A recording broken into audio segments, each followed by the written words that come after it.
자, 다음으로는 26년 그 내란 재판 등에 대해서 일정에 대해서 알아보도록 하겠습니다.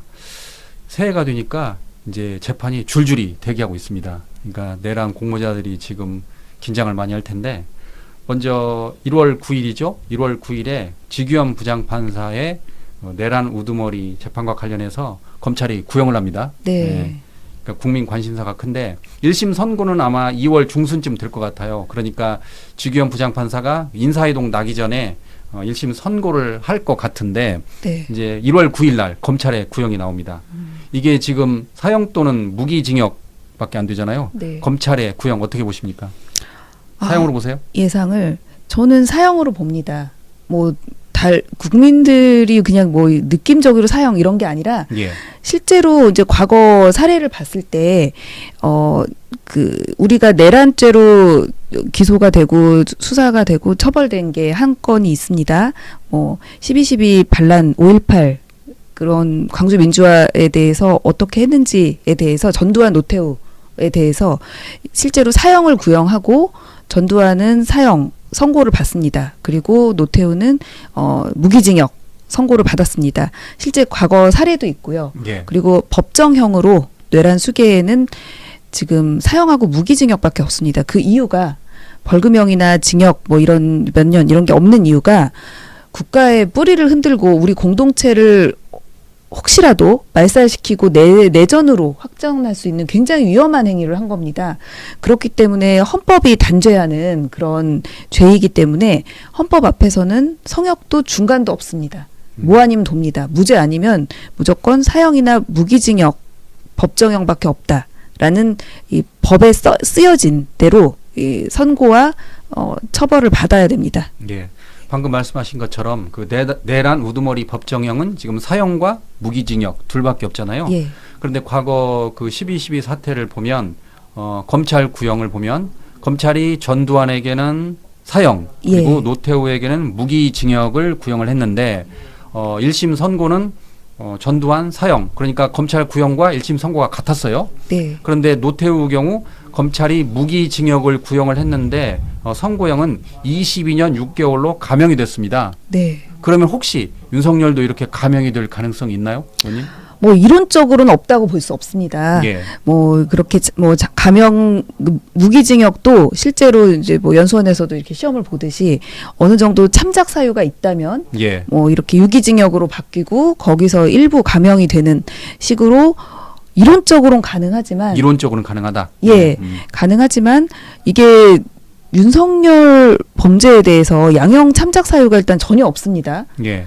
뭐 재판 출석도 안 했고요.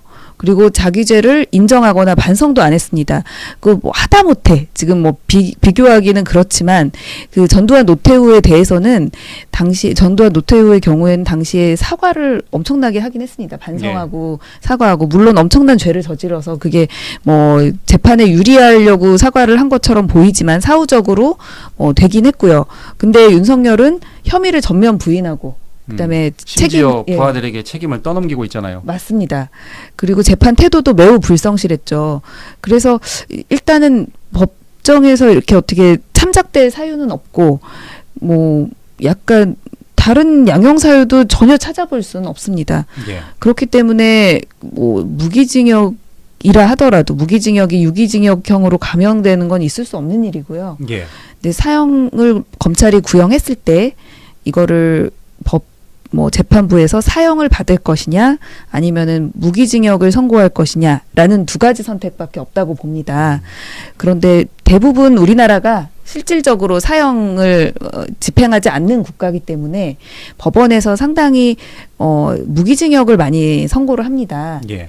그럼에도 최근에도 사형이 선고된 적도 있습니다.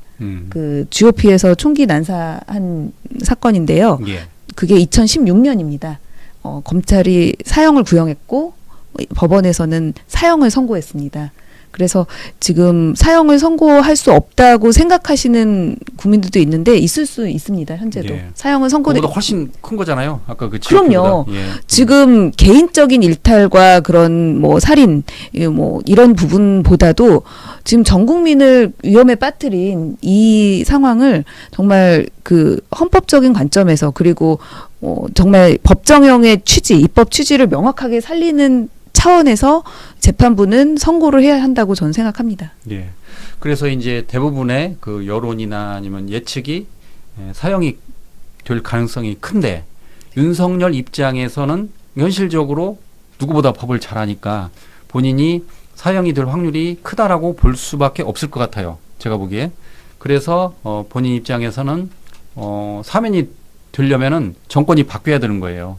정권이 바뀌어가지고 이제 사면이 되는데 중요한 거는 여기서 민주당이 내란의 경우 사면을 못하게 지금 법 개정을 추진하고 있잖아요. 네. 예. 그러면 이제 아무것도 빼도 박도 못하는 겁니다. 이제. 그렇습니다. 그래서 그게 중요한 거예요. 제가 보기에. 그 네. 법률 개정이.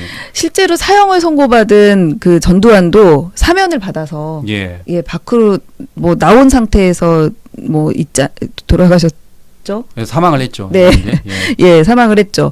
그래서 이런 전두환 노태우 씨도 법정에서 이렇게 사형이나 무기를 선고받았는데도 나중에 사면받고 멀쩡하게 다니는 것들을 그 광주에서 모두 다 그 피해자들이 지금 보고 얼마나 마음이 아픕니까? 예. 근데 전 국민이 이걸 잊을 수 있겠습니까? 그러니까 윤석열 예. 입장에서는 그걸 노리는 거죠. 예. 예, 이제 혹시 정권이 바뀌면 사면을 기대할 텐데 민주당이 이제 내란 사범의 경우 사면을 못하게 한다 법 개정을 하니까 많은 국민들이 지금 그 법 개정을 지금 어떻게 보면 원하고 있을지도 몰라요. 맞습니다. 이런 경우는 뭐 미국에도 뭐 가석방 없는 종신형 이런 게 있지 않습니까? 예. 그러니까 절대로 이런 경우에는 사면을 하지 않아야 되고 그게 뭐냐면 법에는 이렇게 응보 그러니까 뭔가 잘못한 거 그리고 앞으로 뭐 이런 걸 하지 말 그러니까 이런 거 잘못한 거에 대한 응징의 의미도 있지만 예방적 효과가 있습니다. 법정형을 높여놓고 실제로도 그게 그렇게 집행된다라는 걸 보여주면 앞으로 어떤 정치인도 어떤 쿠데타를 하고 싶은 사람도 절대 하면 안 되겠구나라는 교훈을 얻거든요. 그렇죠. 예. 그래서 당연히 선고도 사형을 해야 되고 이런 내란을 범행을 저지른 사람들에 대해서는 절대 이렇게 사면을 하면 안 된다라는 거를 법에 못 박아놔야 된다고 생각합니다. 예. 그래서 이 내란 우두머리와 관련해서는 1월 9일 구형을 하고 2월 중순쯤 1심 선고를 하는데 선고 그보다 더 빠른 게 지금 체포방해 혐의잖아요. 네. 백대원 부장판사가 하는 체포방해 혐의는 1월 16일에 1심이 선고됩니다. 네. 그런데 지금 이와 관련해서 검찰은 10년을 구형했잖아요. 예. 그때 이제 많은 국민들이 형량이 너무 적다 그랬는데 현실적으로 그 체포방해 혐의는 어떻게 보십니까? 선고를 그러니까 그걸 다 유죄로 인정하고 그 법에도 이제 대법원도 양형 기준이 있지 않습니까? 그리고 그거를 하나도 감경을 안 해주고 뭐 경합범 가중이나 이렇게 하면 이론적으로는 11년 몇 개월까지도 선고할 수 있다고 돼 있습니다. 예. 그래서 뭐 그보다 또 어떤 사유로 높게 할 수도 있지만 그 선고형이 저는 선고를 10년은 적어도 할 거라고 저는 보입니다. 예. 어쨌든 윤석열 입장에서는 1월 18일이 구속기한 만료로 이제 석방될 줄 알았는데 1월 16일에 1심 선고를 하면은 이제 나올 일은 없어졌어요. 그렇죠. 10년이란 중형이 선고되면 그 법정 구속이 바로 돼야 되기 때문에 이거를 그 불구속을 할 수도 있지만 예. 그거는 불구속 재판 법정 구속을 바로 안 하는 경우는 정말 한 1, 2년 정도 되는 정도 그러면 2심까지 가서 보고 그때 가서 판단하겠다라는 1심 재판부가 간혹 있지만 중형 10년이 선고됐는데 이게 구속을 이어서 안 하는 건 있을 수 없는 일이기 그러니까요. 때문에 당연히 예. 구속이 될 것입니다. 예. 그리고 이제 1월 21일에는 그 한덕수 전 총리가 내란 관련해서 그 방조 혐의로 네. 이제 1심 선고가 나옵니다. 이제 검찰은 15년을 구형했는데 한덕수 전 총리가 1월 21일 1심 그 선고를 앞두고 있는데 내란과 관련해서는 첫 재판입니다, 이게. 네, 그렇죠? 예. 맞습니다. 어떻게 내란 보십니까? 그 한덕수가 비록 내란 우두머리 방조지만 엄청 중요한 그 죄 중죄를 저지른 겁니다. 그래서 지금 15년이 선고됐고요. 이 재판에 15년이 대해서 구형됐고요. 구형이 예. 됐죠. 예, 구형이 됐죠. 이 재판에 대해서 그 재판부 주심이 지금 이진관 예. 부장판사이지 않습니까? 실제로 뭐 저희가 보기에는 만에 하나 이렇게 엄청난 죄를 같이 이제 공범이었는데 내란 우두머리 방조의 그 구성 요건이 좀 엄격합니다. 그래서 혹시라도 이게 그 다 엄밀하게 입증이 안 돼서 무죄가 선고될 우려를 해서 공소장 변경 요청까지 했습니다. 그때 그랬죠. 예, 네. 재판부가 그렇게까지 하는 경우는 드물긴 합니다. 어떻게든 그 죄를 저지른 거에 대가를 치르게 하겠다라는 의지가 보여지고요. 그렇기 때문에 추가로 중요 임무 종사도 공소장 변경해서 넣기 때문에 저는 이 내란 방조지만 내란의 일부 죄에 대해서도 유죄로 나올 것 같고 그렇게 되면 그 이후에 선고할 여러 가지 내란 주범들에 대해서는 뭐 당연히 사형 무기 중에 하나로 선고가 될 것으로 보입니다. 그런데 그 한덕수 전 총리 같은 경우는 영장이 당시에 네. 기각이 됐잖아요. 예. 그래서 그 당시에 내란 전담 재판부가 필요하다라는 여론이 들끓었던 거거든요. 네. 그러니까 한덕수 전 총리가 구속영장 그 실질심사에서 기각이 된 사례가 있기 때문에 네. 이제 국민들이 어떻게 나올지 관심이 커지고 있는 거죠. 예, 맞습니다. 그 내란 사건에 대해서 사실은 그 일반 재판부 뭐 재판부를 무시하는 건 아닌데요.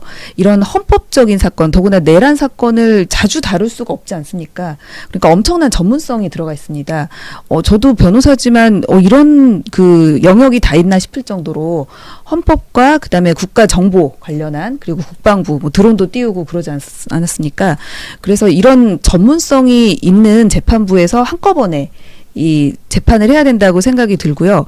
그 영장 기각률도 그런 사실은 내란 특검의 영장 기각률이 꽤 높습니다. 예. 46% 정도 되는데 이런 부분에 대한 이해도도 많이 좀 부족한 것 같고요.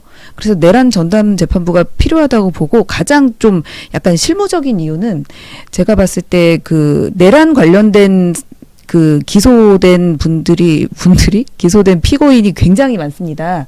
그런데 이 재판을 뭐 전국에서 나눠서 하고 있습니다. 예. 예, 무슨 지원 이런 데서 뭐 하고 있는 논산 지원 이런 데서 이게 정말 효율성도 떨어지고 그리고 판사 담당 판사들도 2년에 한 번씩 바뀌는데 이런 내란 사건에서 집중해서 국민들도 피로도가 높지 않습니까? 빨리 끝나야 되고 정확하게 이 재판을 하려면 한 군데에 관할도 몰고 그 같은 사람이 이왕이면 같은 재판부에서 뭐 앞으로 뭐 항소심까지 계속되지 않습니까? 1심, 2심까지도 사실심에서는 이렇게 집중해서 할 필요가 있기 때문에 저는 이거는 오히려 사법부에서도 환영할 만한 저는 내란 전담 재판부는 사건이라고 봅니다. 예. 그리고 1월 28일에는 김건희 씨에 대해서 1심이 나옵니다. 네. 검찰 구형은 징역 15년이었고요. 혐의는 도이치모터스 주가 조작, 공천 개입, 통일교 금품 수수 혐의 등입니다. 이건 어떻게 보십니까? 아, 그렇죠. 그 김건희 부분에 대해서는 그동안 도이치모터스에 대해서 뭐 혐의 없음 이런 식으로 아예 기소조차 되지 않았는데 이제 본격적으로 다뤄집니다. 그래서 김건희 특검에서 그 지금까지 수사한 부분 그리고 기소된 부분에 대해서 사실은 뭐 뇌물죄 정도가 기소가 안 됐기 때문에 그걸 뺀 나머지 그 3대 의혹 사건 관련해서 이 정도 15년이면 꽤 나름 초강수입니다. 예. 그 짜잘짜잘한 죄들을 다 모아서 그래도 나름 의미 있는 구형을 한 건데요. 이 부분에 대해서도 재판부가 답을 해야 된다고 생각합니다. 예.